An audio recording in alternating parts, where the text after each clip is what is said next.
Hi, this is Sarah Mackenzie from the Mustard Seed, and we're in a new year now. It's 2010. And one thing that we're going to be doing this year is we're going to be having volunteer appreciation videos. So there's going to be one for each month, and so this is January's. So I'm here with Dawn, and she is a very dedicated volunteer at our Mustard Seed shelter. So Dawn, tell me, how long have you been volunteering at the Mustard Seed? I have been volunteering for about a year and a half now. Okay, and so how did you initially get involved? Was it individual or through a group? Our church was actually doing a summer of action program about a year and a half ago, and I wanted to get involved with the church, so I looked into all the different things that they were offering, and the only thing that really appealed to me was coming to the Mustard Seed, so I did that just to sort of see what it was like, try to get involved with the church group, and turned around and fell in love with the place. It's cool. Were you sort of stepping out of your comfort zone when you initially came? Yes, absolutely. I had never really done any volunteering or anything, so. Yeah, does it help that it was with a group that was kind of pushing you to do it?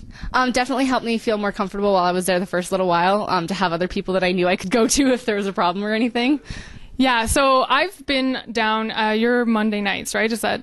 And I've been down on Monday nights and seen Dawn in action, and she's pretty awesome. So when you first came down, I imagine you were doing something different than what you're doing now. How has your job changed since you started volunteering? When we started, there was a big group of us, so we were able to just sort of play games and hang out with some of the guests, and that was fun.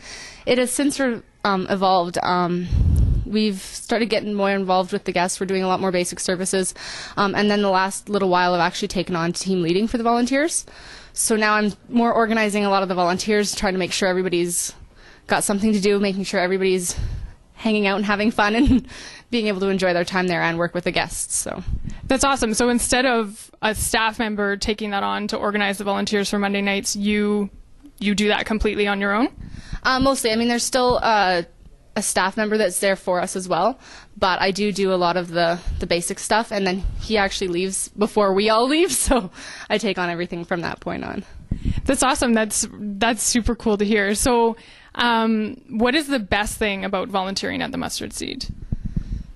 I don't know, there's so many wonderful things. I would say probably the best thing would be just the fact that you get to hang out with a lot of great people and hear some of their stories. There's some incredible stories at the Mustard Seed. And to be able to sit down and talk with the guests for a little while, it changes your life. It changes your perspective, and it's amazing. So what have you learned? Have you, broken down any stereotypes or anything since you started coming to the Mustard Seed? Definitely a lot of stereotypes, particularly with it being the homeless shelter. You automatically walk in there thinking that you're going to be walking into this really scary place, and especially with the Mustard Seed, it's organized so well. It's not scary at all. It's wonderful to hang out, and the guests are actually really great people and are so much fun to hang out with. And that's cool. Well, I know that some people who came down with the church initially stayed on and volunteered for a while, and thank you so much for doing that. Just thank you so much for your dedication. That's awesome. Like a year and a half of service every week is really cool, and we really appreciate that.